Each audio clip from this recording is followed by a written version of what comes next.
Hi, everybody. Welcome to the third in a series of gatherings that NLI USA has brought together. The goal of the gatherings is really to share the collections of the libraries, bring them to life, make them relevant to issues of our day. It's also an opportunity for NLI USA to bring to you our incredible board leadership, to have them join with the library's curators, community experts, and leaders, and to share their insights with you. At the outset, I do want to say that our thoughts and our prayers today are in Israel amid the fighting that has gone on between Israel and Hamas over the past week and a half. We hear widespread reports about a ceasefire, and we hope for a result that will ensure the safety of Israelis and that no innocent people anywhere have to suffer. This talk today is also going to be an opportunity for all of you to join in, to engage with us through the chat function and to ask questions. We're really hoping that this is going to be a particularly dynamic, engaged session with all of you. So we invite you to join in the chat and raise questions. I now have the honor of introducing your moderator today, NLI USA's esteemed board member, Abby Joseph Cohen. Abby is an advisory director and senior investment strategist at Goldman Sachs. Abby serves in numerous board leadership roles, including Cornell University, Weill Cornell Medicine, the Brookings Institution, and the Jewish Theological Seminary, among many others, where she previously served as board chair at JTS. She's also on the board of the Yiddish Book Center. Abby is a member of the Council on Foreign Relations and is an adjunct professor at Columbia University's Graduate School of Business. My favorite fact about Abby's career is that among much press coverage in her time, she has been profiled in an article in the New Yorker, which also included a cartoon. I know that you will enjoy hearing from Abby along with all of our speakers. Abby. Adina, thank you very much. And thanks to all of you who have had this decision to join us today. For those of you who joined a few minutes early, you had a little bit of a show. You got to see a few of the selections from the NLI archives, and you also heard my fascinating discourse on cicadas in Washington, D.C. But I would love to introduce all of you to two of my favorite institutions. As Adina mentioned, I have the honor of serving on the boards of both the National Library of Israel U.S. function, but also on the Yiddish Book Center board. And you may say, well, what do these two very disparate institutions have in common? One, after all, is viewed as the repository of so many important collections for the Jewish people, going back many centuries. And then, of course, there is the little Yiddish Book Center that punches well above its weight, based in Amherst, Massachusetts. And what they both have in common is this motivation and the goal to preserve so much of Jewish culture. And today's discussion will focus in primarily on Yiddish, but clearly what both of these institutions have in common is not just the language and not just the books, but also the culture and the history of the people behind all of this. We have two wonderful scholars joining us today, and I don't want to take away from their time by speaking too long. Just to remind you that we're going to try to keep our discussion interactive between our two experts.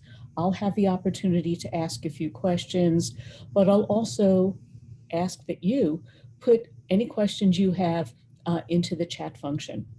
And before I do introduce our first speaker, I want to make one comment about Yiddish.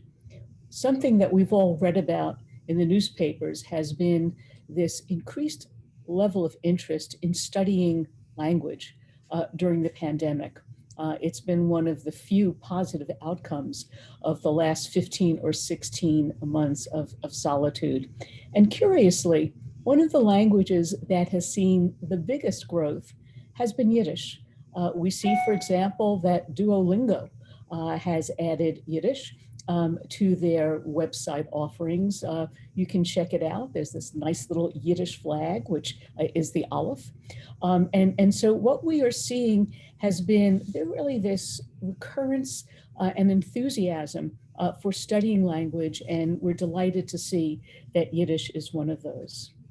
Let me begin with my introduction of Aaron, who will speak first.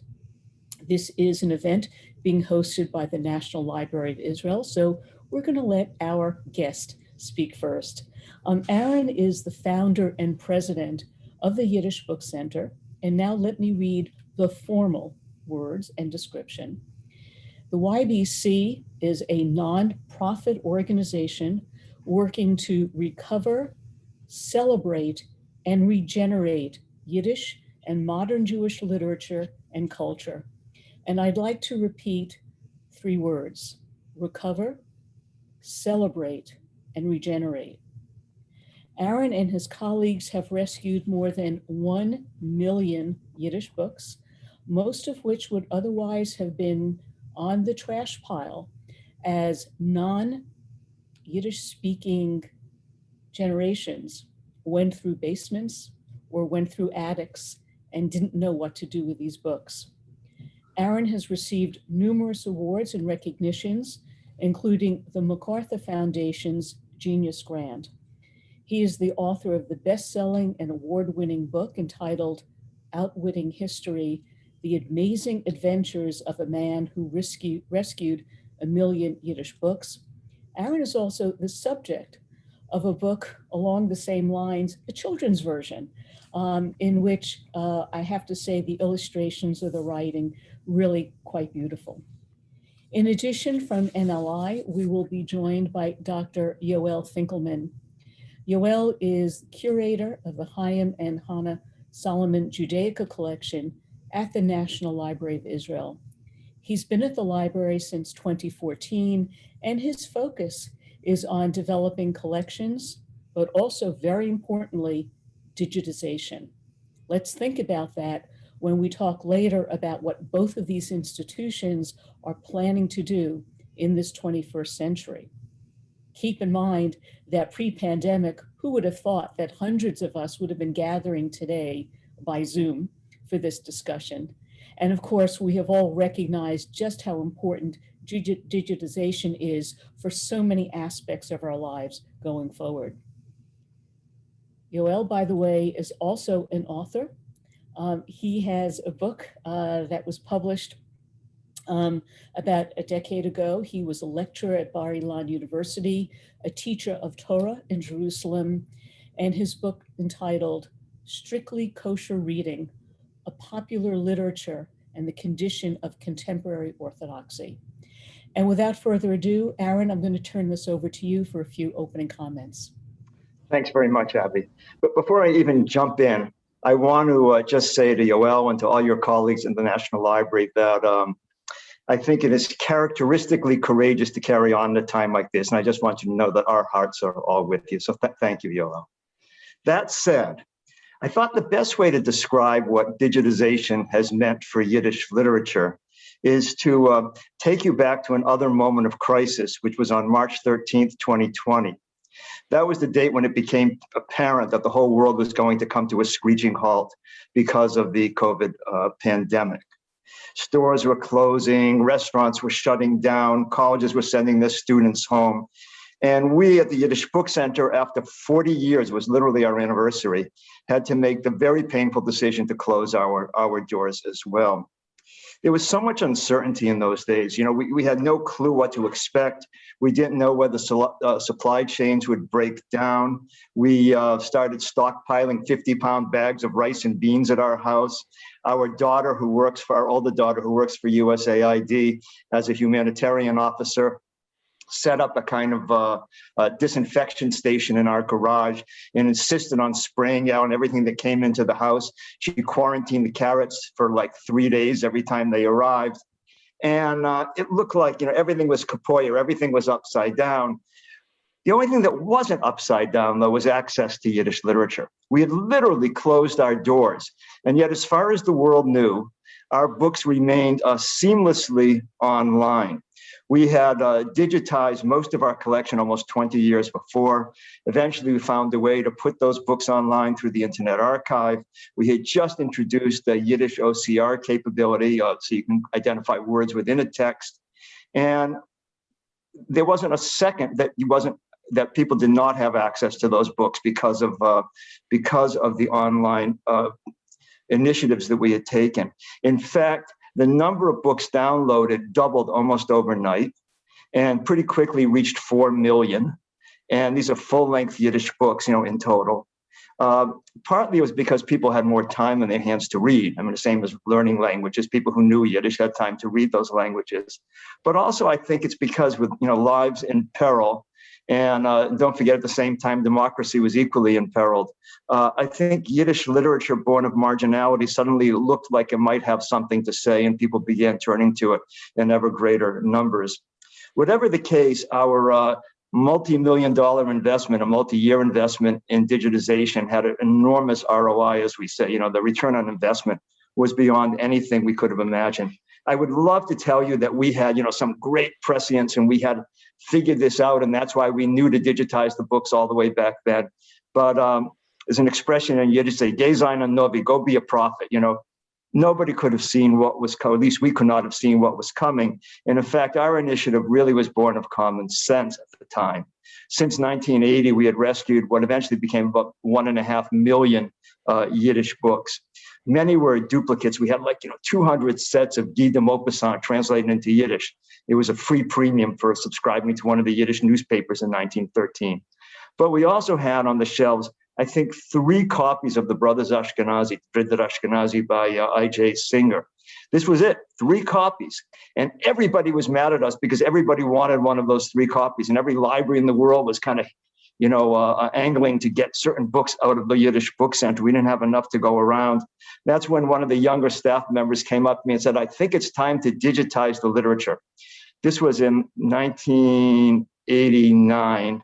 And I have to tell you, I'm sorry, not 10 years later. And I have to tell you, at the time, I didn't know what the word digitization meant. I mean, that's how new all this was. We ended up approaching Xerox first, which was still a very large company at the time. It took them about 6 months to stop sending us copier salesmen and finally realized they had a digitization division, because this was really, really, really new.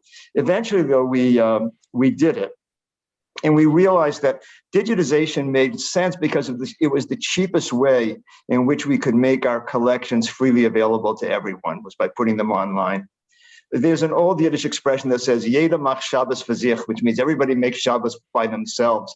That was kind of the ethos of the old Yiddish world, which was very riven politically. But it's a luxury that we really, really can't afford anymore, nor are younger generations very inclined to act in that way.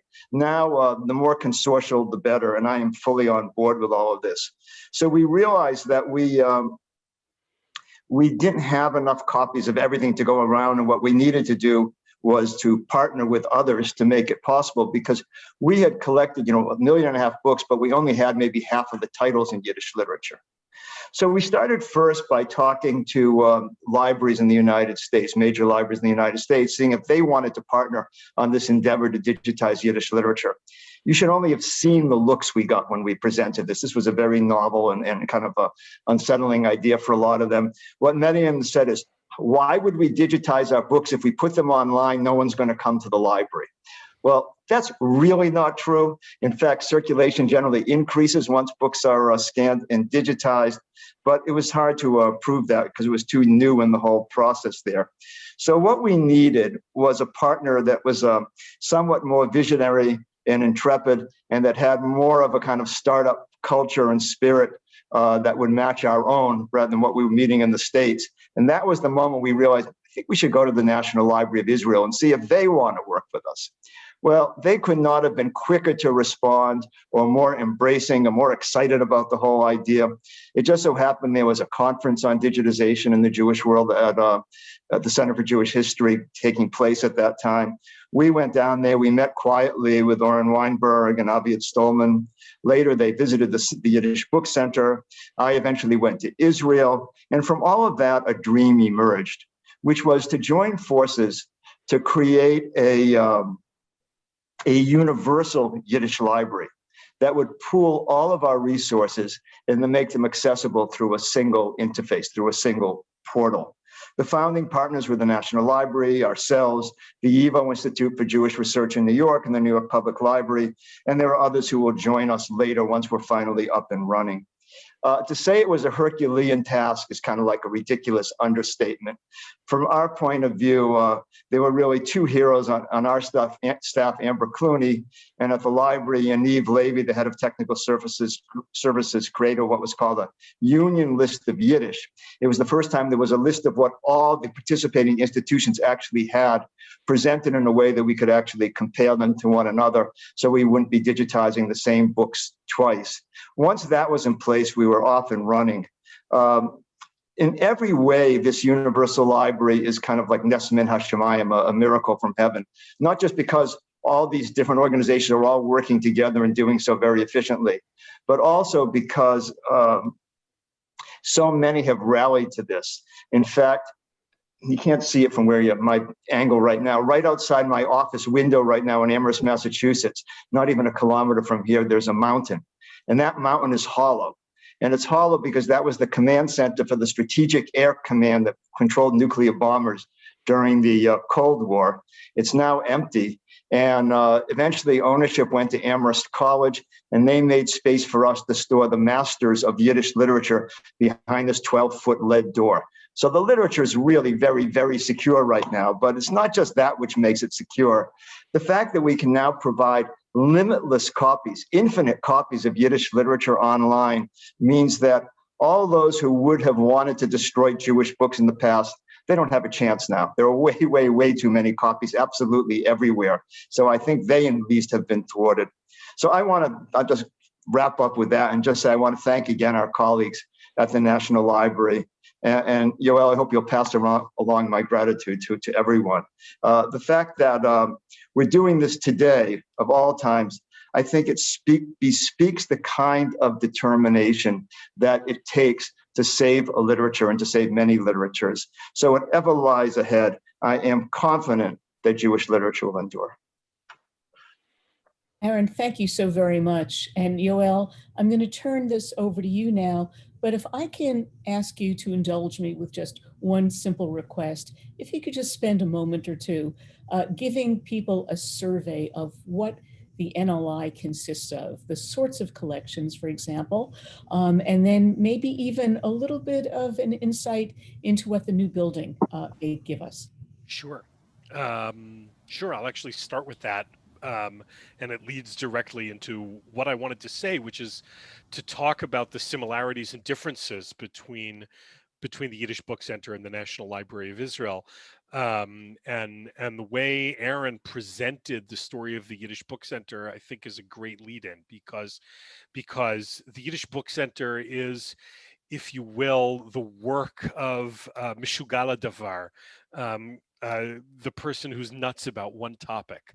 Let's quickly, and in terms of library time, the Yiddish Book Center, which is a well-established institution in the Jewish world, but in terms of library histories, it's been created and become established in no time at all, in the matter of just a couple of decades, to go from Yiddish books are being ground up to be recycled as packing paper to a depository of 1.5 million books in 30 years is just a remarkable achievement. And the National Library of Israel is kind of the bigger, slower, more stated yin or yang to that yin, if I can mix cultural metaphors, meaning the National Library was founded in 1892 by a group of cultural Zionists who had this vision of Jerusalem and the land of Israel as cultural centers for the Jewish world. And their sense was that this couldn't go on. This couldn't happen without a library. It couldn't happen without texts and words and ideas. And they began collecting what amounted to the first public Jewish library in modern Jerusalem, which gradually developed into the humanities library of the nascent Hebrew University in the 1920s, after it had been kind of taken over or merged in with the formal Zionist movement, and then grew over the course of Zionist history and Israel's history to become what it is today, which is the world's largest, most diverse collection of Jewish textual and audiovisual material that's ever been collected.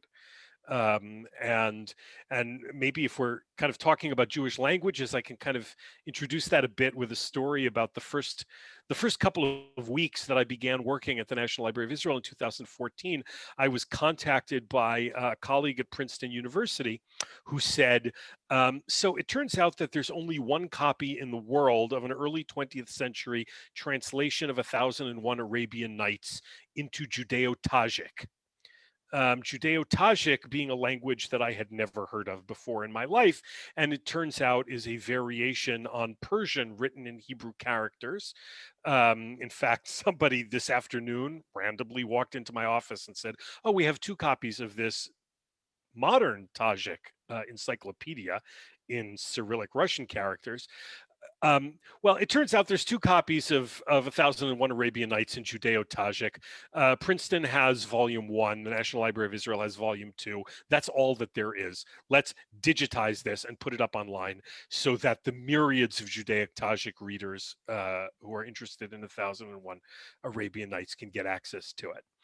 And I bring that as an example not only of the kind of range of Jewish languages.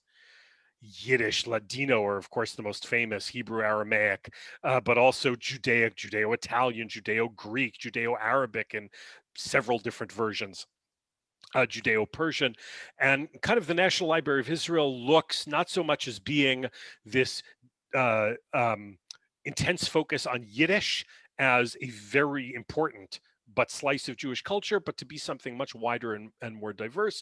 We have about 10,000, for example, Hebrew manuscripts or manuscripts in Hebrew characters. Some of them are not in the language Hebrew. Many are in Judeo-Persian or Judeo-Arabic or Yiddish or etc. We have millions upon millions of books in every language, you know, from Hebrew and Yiddish to Chinese and Korean on topics related to Jews, Judaism, and Zionism. We have a collection of newspapers and periodicals. Somebody emailed me the other day and said there was a free magazine, mostly advertising, that circulated in the 1980s in Brooklyn in a combination of English and Yiddish. I need some letter to the editor from. There it was in the collection. And I was able to send her some snapshots of that letter. And so what we've tried to create over the course of close to 130 years is something that is kind of obsessively designed to get our hands on and make available just about everything we can that's related to Jews, Judaism, Zionism, music, oral history recordings, ethnographic recordings of tefillot, of prayers, or lifestyle, life cycle rituals, and it's really a remarkable collection. And as Aaron mentioned before, key to that is digitization. Key to accessibility is digitization. There still remains nothing to there's still something about the experience, the aura, if you will, of original documents. Not quite the same as reading it online, but you know, there is something magical about Chaim Grada's manuscripts or the first known example of Yiddish text in writing from the 13th century in Ashkenaz. Yiddish goes back a long time. It's not just Eastern European poets. and so this kind of combination, this cooperation, using new technology to bring institutions together, helped to create the global Yiddish catalog, which has about 68,000 entries, which is probably a slightly higher number than the total number of books printed in Yiddish over the course of history, because there's probably some duplications, books that appear twice, even though they're really the same book. But broadly speaking, to create this interface, can I share the screen for a second? Am I allowed to do that? So I'm just going to quickly share the screen. If I can. No, I'm having a technical problem. I'm going to try that again. Hold on. But in the meantime, we've been able to create an interface that, here we go, able to create an interface. If you can see the screen, this is the interface for the catalog. And I just typed in, random word, poetry, lead there. In Yiddish, I get 2,938 examples. And in each example, I can see, that the four institutions have Tanya Zisman's copies of this book, and which ones are available online: the National Library of Israel, the New York Public Library, the Yiddish Book Center, and YIVO in New York. And we're constantly adding, in cooperation with these institutions and other institutions, more information, more links to scans, and one last point about this Yiddish project: Yiddish might well be the first language in the world to have its entire print output digitized. We're not quite there yet, but we're getting there, and that's really a major accomplishment. Yoel, thank you so much for that briefing for us. Before I turn back to Aaron with a question, I have a question for you. And that has to do with the following. We're talking about digitization. We're talking about OCR codes, which perhaps some people in our audience today don't even know what they are. But you made a very interesting observation at one point, which is just because something exists doesn't mean it's available on the internet. And there seems to be, if you will, something of a generational divide with regard to that, but also a divide with regard to contemporary current content versus things that may have been around for a while. Can you discuss a little bit about how one goes about, as a scholar such as yourself, deciding how to prioritize what actually gets up on the internet and what gets up there first?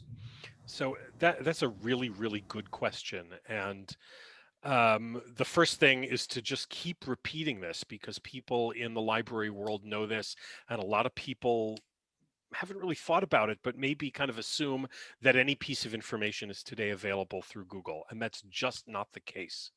It's certainly not the case in anything related to the humanities and the study of history and ideas,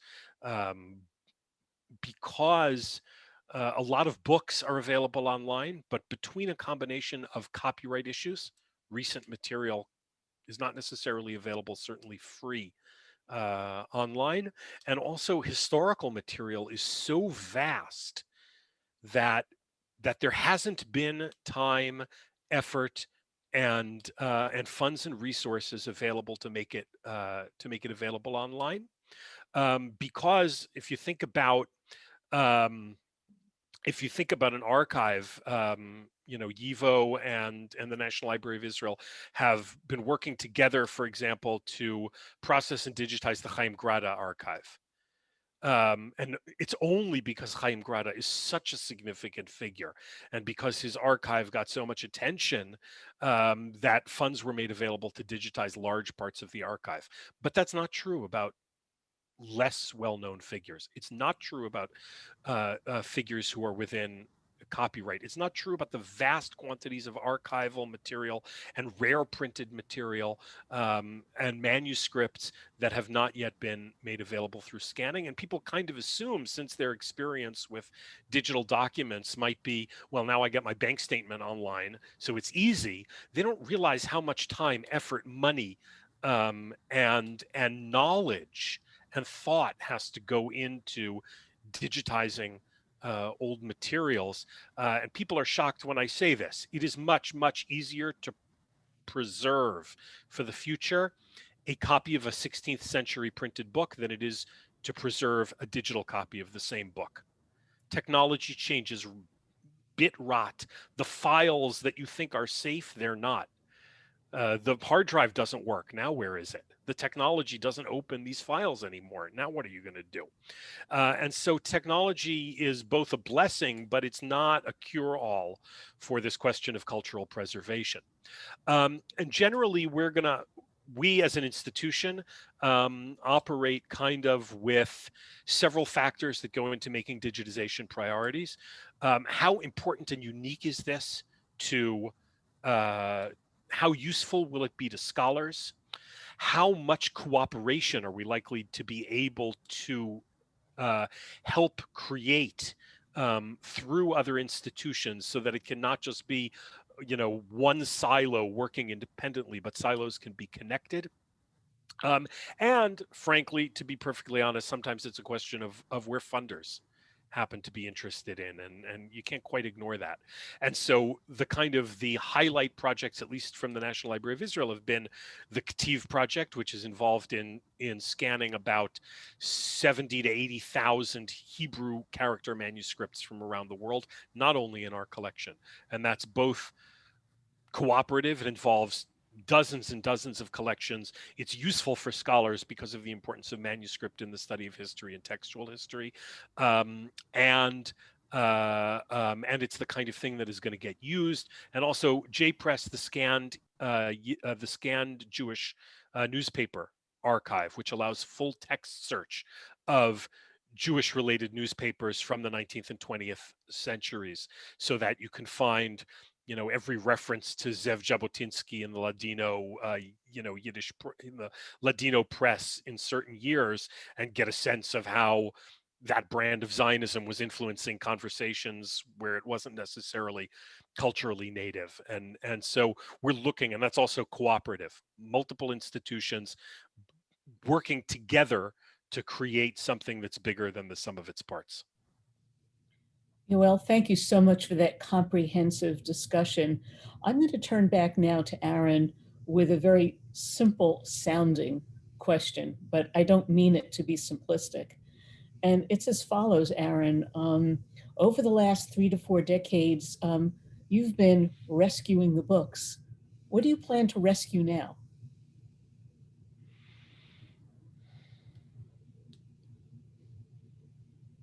You're on mute.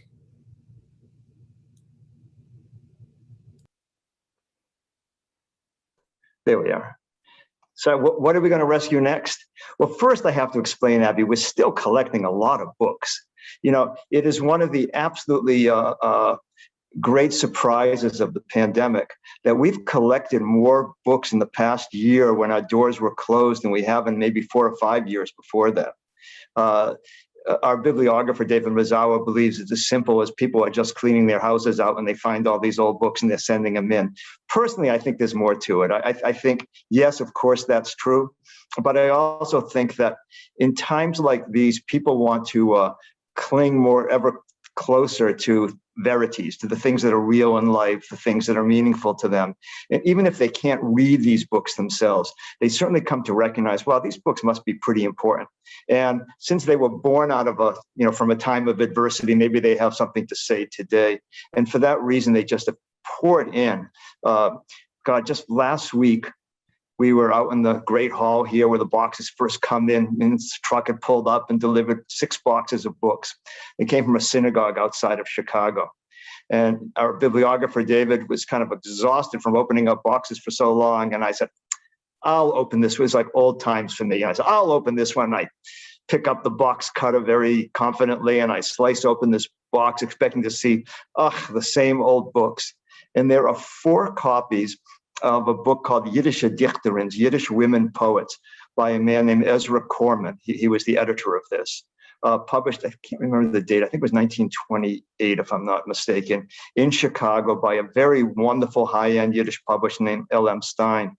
And in 41 years, we had found maybe 3 copies of that book. I mean, it's vanishingly rare. In fact, it had tipped in photographs, actual photographs that were pasted into the book to illustrate each of these women Yiddish writers. And here are 4 mint condition copies of this. Who knows how they got there? You know, it's in Chicago, it's proximate. I don't quite know how they got there, but the next day, David called me up and he said, I just opened up the rest of the boxes and we found 2 more copies. So that's 6 copies of a book we'd almost never seen before. That continues. I mean, we find extraordinary things all the time. But we realized pretty early on that just collecting books wasn't enough. In fact, 11 years ago, one of our fellows, one of the students who works with us for a year at a time, a woman named Christa Whitney, not Jewish, from California. She was a dance major at Smith College, but she took a course once in Yiddish literature, got completely turned on to it, came to the book center, did our summer program, learned Yiddish, came to work for us. And early on, she said what she would like to do is start an oral history project. She said it's not enough just to collect Jews' books. We really ought to collect Jews' personal stories as well. Boy, she was far more prescient than I when it came to that. First, I said, okay, but we'll have to do it on audio because the video is too intimidating. And she said, you know, very sweet, but very forceful. And she said, no, I don't think so, because if we do it on video, we can put them on YouTube. Again, 11 years ago, in my own defense, I didn't know what YouTube was.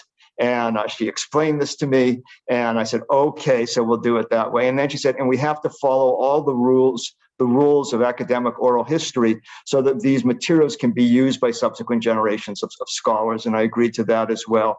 And she just took off with this. As of just before the pandemic, she had collected more than 1,000 interviews. Each one of them is between 1.5 hours to 8 hours long. It takes about 8 hours of work for every hour that we record to do research and then to do post-editing.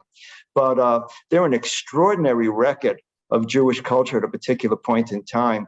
And I should add that there are maybe a quarter of them are in Yiddish, many are in English, but also in Hebrew, Polish, Spanish, and other languages.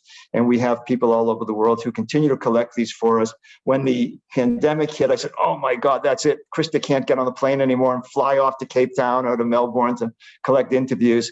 Took her a few weeks, but she figured out how to do it online instead.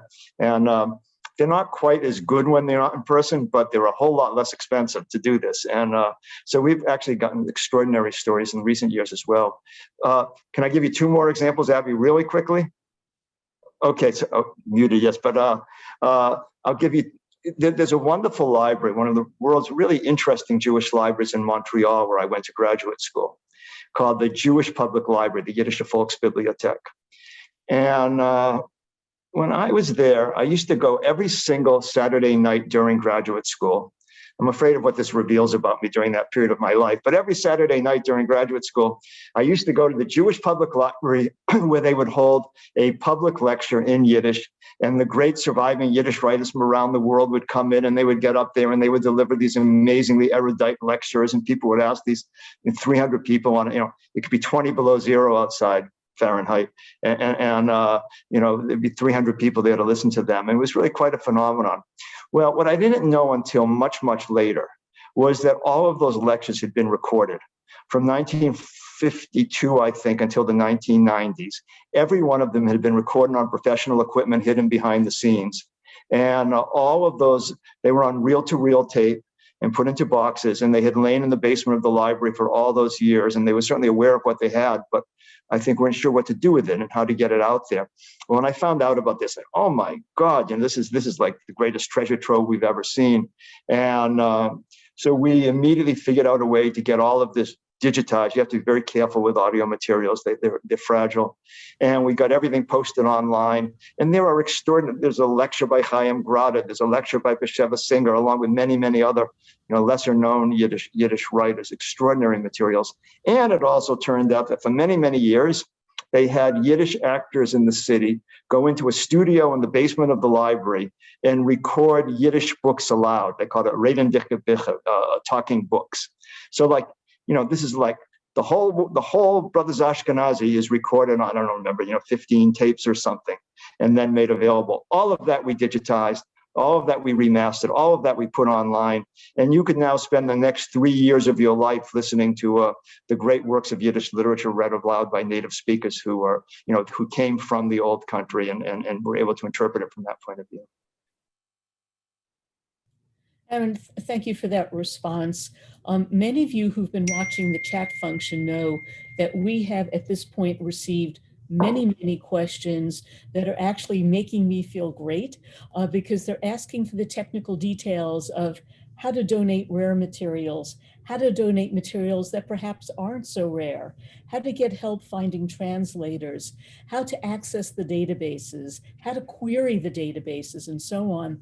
And rather than taking the time during this session, I know that the wonderful professional staffs at the two institutions, the Yiddish Book Center and NLI, are taking down names and numbers. So if you want to make sure that they have your contact information, please do that. And I'm certain that somebody will get back to you on that. But I want to go back to a broader question, if I may. And this is for Yoel, who is sitting in Yerushalayim. It wasn't that long ago that Yiddish was viewed in not such a complimentary way in the state of Israel. The aspects having to do with the Holocaust, having to do with the lost world and so on. And then of course, the desire for many to move forward. Talk to us a little bit about the interest in Yiddish now in Israel. And I don't necessarily mean among the very Orthodox community, but among secular Israelis as well. So there's definitely been a cultural shift in Israel from the hegemonic voice of I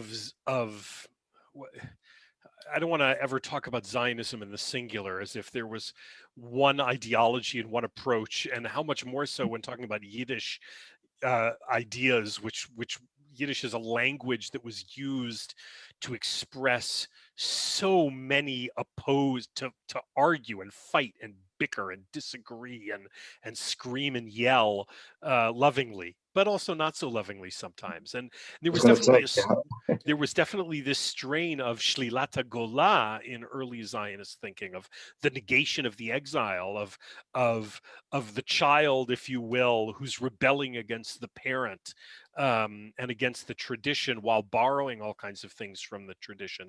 And Hebrew was seen by many Zionist activists and educators as the tool for removing galut, removing not only the exile from Israeli culture, but from Jewish life, to normalize the society. And there was a sense that Yiddish was a jargon, a low-class jargon. And I think Israel has become more self-confident enough and comfortable enough in its own skin. I mean, we're a pretty neurotic culture, but comfortable enough in its own skin to say, one second, maybe we can go back to the father or the parents who we rebelled against and realize that they weren't that stupid after all. And they had what to teach us. And you see that not only in a growing interest in Yiddish. There's this organization, Jung Yiddish, in they have this ridiculous space in the decrepit old Tel Aviv bus station where they come and meet together for readings and lectures and cultural activities.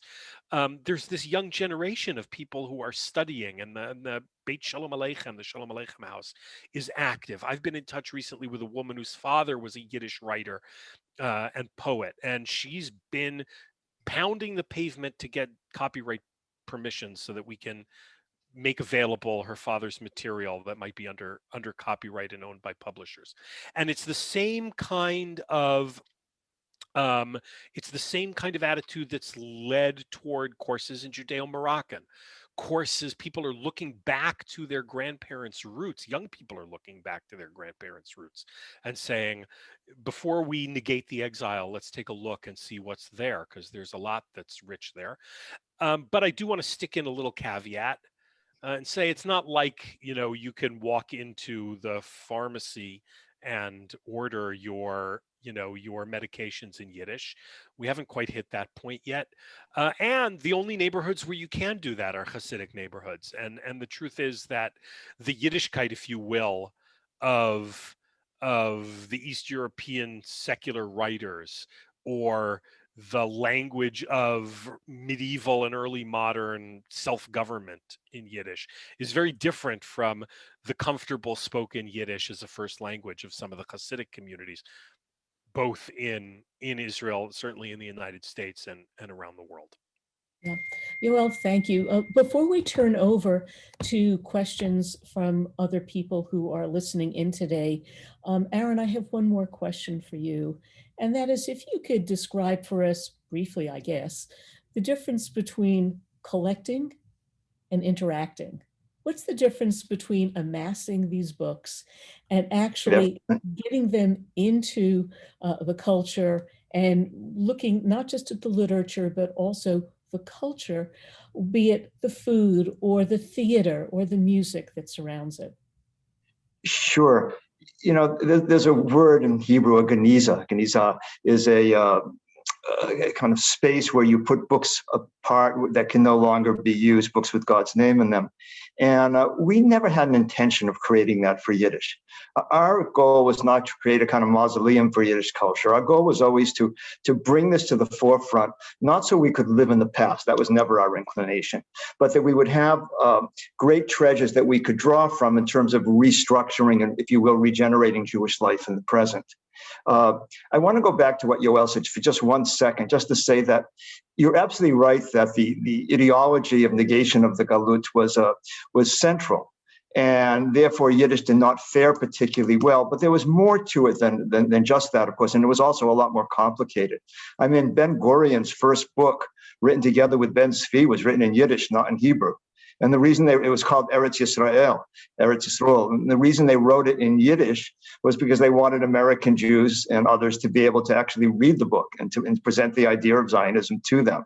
So there was a pragmatic element to it. Bir Borachov, one of the early labor Zionist thinkers, Marxist Zionist thinkers, was professionally a Yiddish linguist. I mean, it was Mendel Moicha Seforim, Shalom Abramovich. It was not only the Zayder of modern Yiddish literature, but also one of the fathers of modern Hebrew literature. So all of this was far more integrated and far more enmeshed than I think we sometimes credit it today. Abby, to go back to your question, though, about, I'm sorry, I'm going to have to ask you just to repeat the question again, since I already gave the answer to the question you didn't ask. So. It was close enough. Okay. Basically, the difference between collecting and interacting. Oh, fine. In terms of interaction, there is such a plethora of treasures, that come into us on any given day that it's not just collecting for collecting's sake. This is not like baseball cards or artifacts or nostalgic materials. I mean, this is a living and breathing literature that speaks more loudly today than it ever has. And therefore, you couldn't possibly do it dispassionately, and you couldn't possibly collect these materials, and not bother to read these books and not understand, what they're about, because they could not. Jews are never very quiet to begin with, but these books speak very loudly. Yeah, well, we have a number of questions that have come in, and in the interest of time, I'm going to combine several of those that have to do with, let's call it, linguistics. And if you could spend a few moments discussing for us, tell us a little bit about the relationship, if any, between Yiddish and Ladino, or more specifically, the connection between the languages spoken by Jews in the street in different parts of the world. And while there have been questions about the more current languages, that is, those of the last century or two, we've also gotten some questions about the languages that the Jews may have spoken centuries ago. Do you want me to take the first crack at it, Yoel, or you want to do it? You're more than welcome to. I mean, there's more than enough to go around in that. I'm going to tee it up for you, okay? So I'll just say that one of the great well, that's a terrible way to say this. One of the benefits of this pandemic is the audiences for our public programs has skyrocketed.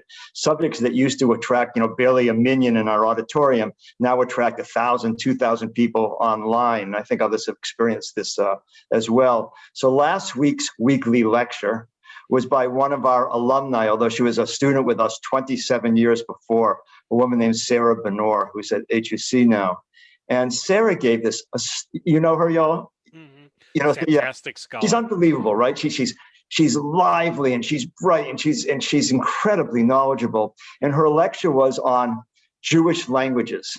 And for those of us who think that, they know about Hebrew and they know about Ladino and Yiddish and maybe Aramaic, and they think they're doing pretty well.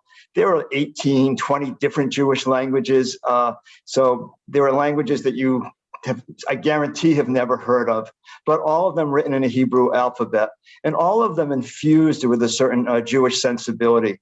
And Sarah gave this wonderful talk about all of them that was so enlightening. I have to tell you also that although Yiddish was far and away, Yiddish was spoken by, I'll do this slowly, Yiddish was spoken by more Jews for a longer time in more places than any other Jewish language in history, including Hebrew. So it had a significant role that it played. There were just so many people who spoke the language. Nonetheless, there were many other Jewish languages. There were 1 million people spoke Ladino at the time of the Holocaust as well. And so there was great creativity in other Jewish languages as well. And in fact, one of the most popular programs we ever offered years ago was with Professor Devin Nahr from the University of Washington, who is a scholar of Ladino. And he is on one side, he's from a Yiddish-speaking family. On the other side, he's from a Ladino-speaking family. And they came from Salonika. And Devin has put on this extraordinary program here at the center about Ladino that made you realize that the difference between Ladino and Yiddish was about that big, that there was really almost no difference at all. I mean, one clearly had Romance roots and one had Germanic roots, but it was amazing how similar they were in their sensibility and the way they played with words and the way they played off of Hebrew. And I have to tell you, to this day, it was the most popular weekend program we ever offered. All right, Yoel, did that tee it up for you? Are you ready? Yeah, it certainly did. And I think the only thing that I have to add is maybe to try to make even more explicit some of the things that were implicit in Aaron's answer. And that's kind of as follows. There's this tension in Jewish life between separation and distinctiveness on the one hand and integration on the other. And a distinctively Jewish language has been, over the course of history, in so many diverse environments, a tool for performing that tension, for figuring out the right way of balancing it, and without necessarily solving all the problems of Jews or their challenges. It allowed them, because Jewish languages were always influenced by the languages that were spoken, the vernacular that was spoken around. And this would be true of Judeo-Arabic and Ladino and Judeo-Catalan before Ladino. We have National Library has a wonderful, wonderful manuscript that translates medical terminology from Arabic to Hebrew to Judeo-Catalan, to enable doctors to in the Spanish environment prior to the expulsion to be able to communicate effectively with their patients and their peers. So and so you're likely to find Jewish languages that have a lot of Hebrew, especially when it comes to things like prayers, internally uniquely Jewish items. There might not be a local vernacular term for tefillin and the like, or things that happen, but also that enables people to have enough of the vernacular around them to interact with the society that's going on, that's around them. But sometimes the writing in Hebrew has actually the function of keeping it secret. And this was certainly true, for example, in the Yiddish that was used in Pinkasim, in communal record books in the early modern period. One of the goals of the Jewish community keeping its record books in Hebrew characters was to make sure that the non-Jewish leaders couldn't get access to it. Because the community wanted to keep itself separate, and so it becomes this kind of wonderful tool, um, in which you can express a lot of things and find a really complicated path through the cultural tensions of integration and separation and distinctiveness. Yeah, and I would add one thing to that, with that the best part of Yiddish and the best part of other Jewish languages is precisely the creative tension between those languages and Hebrew itself. Jews almost always have been what's called internally bilingual. They've had Hebrew and Aramaic to a lesser degree, and they've had a Jewish version of the indigenous vernacular, the indigenous language. And the tension is so illustrative. So you have like Yiddish proverbs that usually will start in Hebrew and end in Yiddish. So it'll say, Ato bechatonu mikol ha'amim, thou hast chosen us from amongst the nations. And then you say in Yiddish, was hast du gewollt von dein Volk Yisrael? How come you had to pick on us Jews? Or Amru Elohim, speakest thou unto the Lord, or B'shvaytza Devant, but go scream at the wall.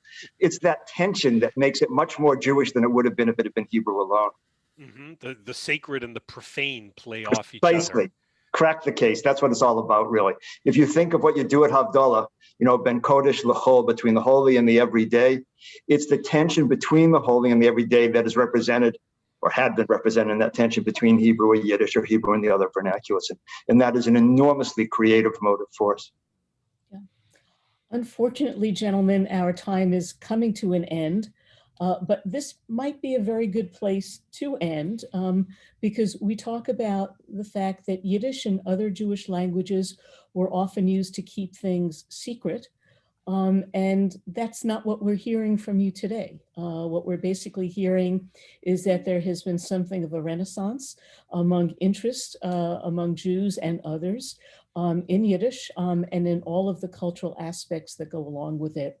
Before I turn this back to Adina to close out the session, I do want to point out to those of you, and I very much appreciate your generosity in doing so, those of you who have asked about donations of materials and so on, you will see that various people from the National Library of Israel and the Yiddish Book Center have put into the chat function information for you to use to connect with them.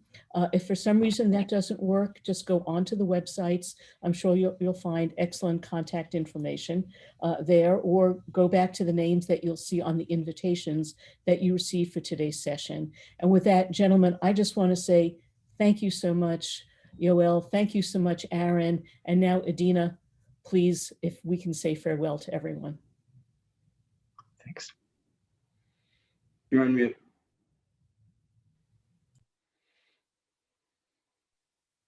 Thank you, Abby. Thank you, Yoel. Thank you, Aaron. Thank you, Team Israel, Doron, Naomi, Olga, Aviva, everyone who puts this together.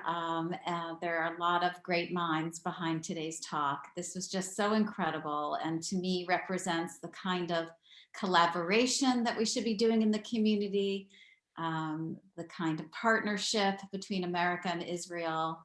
And it's just so, it was just so stimulating. So thank you all very, very much. If you want to learn more and have this kind of quality engagement, yet again, there are multiple opportunities through the NLI's reading room. I want to direct your attention in particular to an English language event that's coming up that I'm partnering with NLI's archive series, and that is on June 6th at 1 p.m. Eastern Time. We are going to have Gary Wechsler, who is an advertising campaign expert who helped truly shape the branding and the imaging of hundreds of Jewish organizations in America over the past 20 years plus, both in America, Canada, and in Israel. He gave his archives to the library, and he's going to be sharing those archives with us on June 6th. So mark your calendars and join us and explore the reading room of the National Library of Israel for a multitude of English language and Hebrew, and even German and other language events. You need one in Yiddish soon, I think. That'll be the next partnership that we do. Thank you all for joining and for supporting the library. We do depend on all of you, and we appreciate the support you give us in so many ways. Thank you. Be well.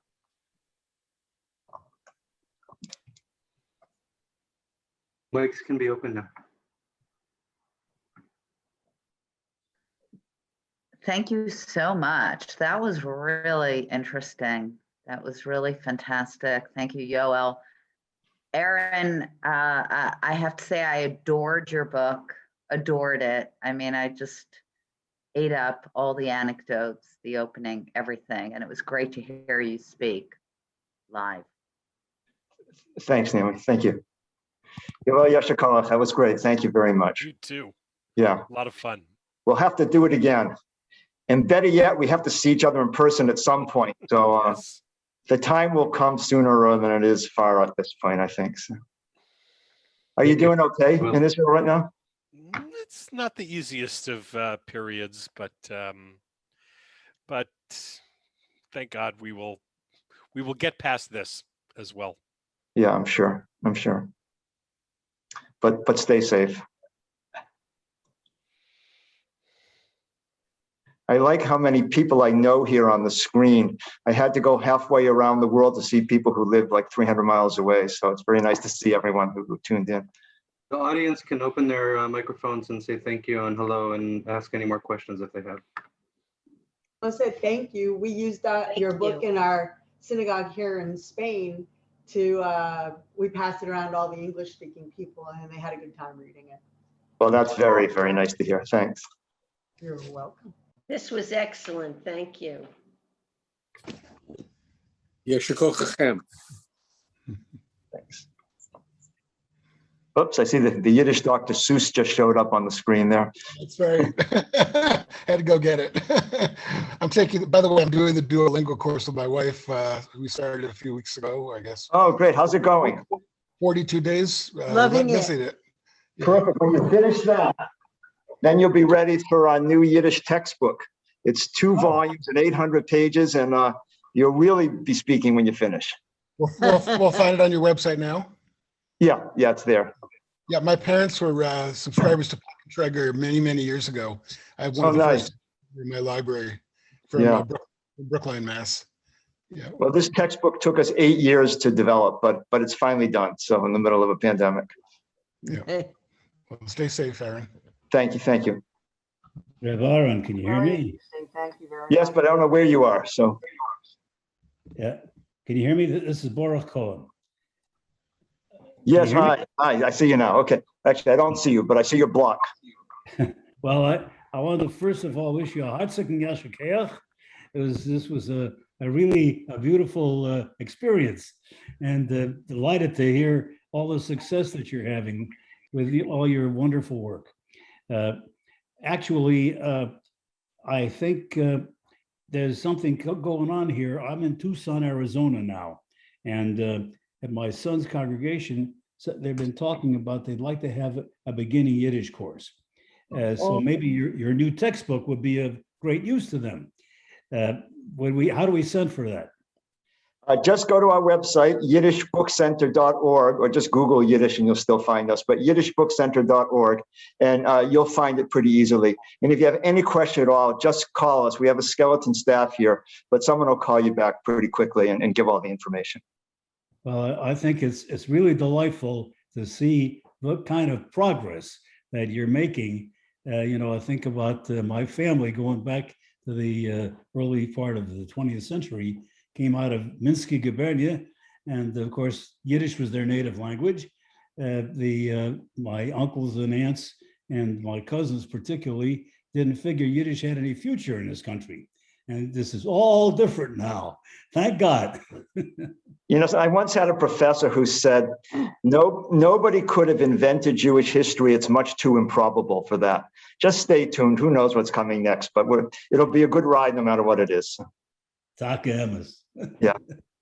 Aaron, has the book center experienced any anti-Semitic difficulties lately? The book center has not experienced any anti-Semitic difficulties either lately or ever, except once. There was once an article about us in one of the big news magazines. I can't remember if it was Time or Newsweek. One of the national news magazines had an article about us. And a few days later, the phone rang, and our non-Jewish bookkeeper picked up the phone, and somebody said to him, "You Jews are responsible for all the problems in the world, and I put a bomb in your building." Well, in Amherst, so immediately we evacuated the building, and we called the fire department, the police department. The fire department showed up, and they said, "Okay, everybody has to stand back. We have special equipment to handle this." And they all put on their raincoats and walked inside. We don't get a lot of that kind of problem in Amherst, but we do take precautions always. We actually have far more security in this building than most people would be aware of. And we do it in a low-key sort of way, but we are very careful to protect the treasures. And in fact, many books are stored here, but many other books that we've collected are kept in what we call our secure undisclosed location. It's a secure private warehouse facility where they're stored with 24-hour guards. So yes, we are realistic. We do take precautions. We are aware of what the world has become, but we personally, thank God, have not had problems yet. Aaron. Hi, Sharon Love from Winnipeg. I heard you speak here. Many in your ponytail. That was 100 years ago, Sharon. Yeah. Maybe 99. And I've heard you at Ashkenaz, but I just want to say that you're saying about Zoom is it's a price to pay, but whoever dreamt, like at the University of Manitoba this year, we've never had more students enrolled in the Yiddish class because they're coming from all over. And the other is the IAYC, International Association of Yiddish Clubs. And we sort of died down, I'd say about 8 or 9 years ago. Well, thank you to Fischl Kuttner, we're up and going. We started out in the fall with a Tuesday 1-hour session. Now it's blossomed into 2 hours with people from around the world and so on. So who would have dreamt? Who would have dreamt? Well, that's great. And, we have a house in Nova Scotia that we haven't seen in 2 years now. So if you're speaking with your prime minister, maybe let him know that we have, that there are some very eager Yiddish speaking Canadian homeowners who would like to get back. Well, you know what, the way the numbers are, I would look to September. Yeah. Look to September. Sheinam Dank. Nishtu Favos, and thank you. Hi, Aaron. Aaron, I should point out, very interesting program. Hello. Sorry, just one at a time, though. Hello? Yes, hi. Hi. Thank you for this. Yes, hi. I may have missed something you said. Is Yidstock just going to be one session by Zoom this summer? Alas, so Yidstock, which sounds a lot like Woodstock because we're pretty close to Woodstock here. I know. And we came up with that as the perfect name for our annual Yiddish music festival. And it's been rocking for like 11 years now with these virtuosic musicians from around the world, and 300 people get up and dance. We've gone almost every year. I know, but last year we couldn't do it. And this year we so wanted to, but it's still a little too risky. So we, mainly because people are breathing hard and dancing and singing and all that, and we're not going to keep them from doing that. So it's online for one more year. And it would just be, I think it's an 1.5-hour program. If they're members of our staff, it's better. Right. But next year, Mirz Hashem, tune in again and it'll be live. Okay, thank you. Sure.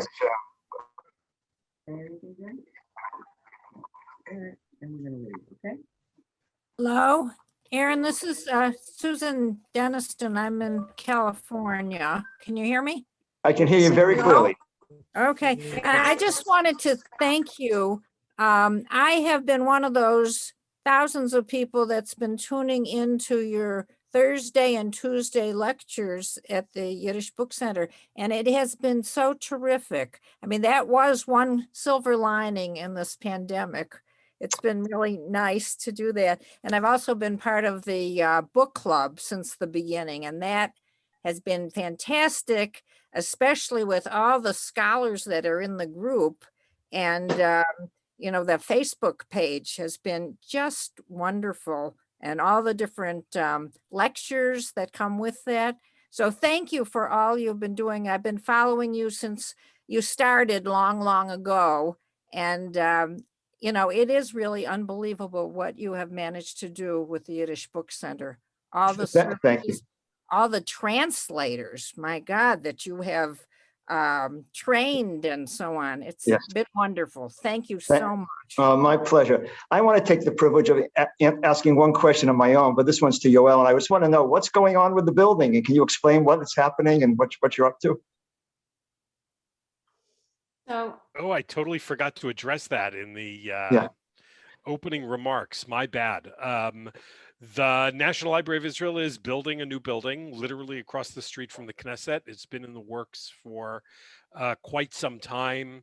And it's really a absolutely stunning architectural piece. Adina, I don't know if you have any images available easily on your computer, but it's really will be a marvelous building, and which will enable us not only to continue doing our work in collecting and digitizing textual materials, but also in creating a permanent exhibit, temporary exhibits, educational space for children, which has been, and young people, which has been very hard to come by in the current building that was really built for only scholars.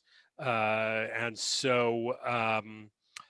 so we're super excited. The plan is the building, if you drive by, then you will see what looks like a building. There's still a lot of work to be done on this is not an updated image that's just been shared. This is probably from a year and a half ago, but we should be moving in about a year's time.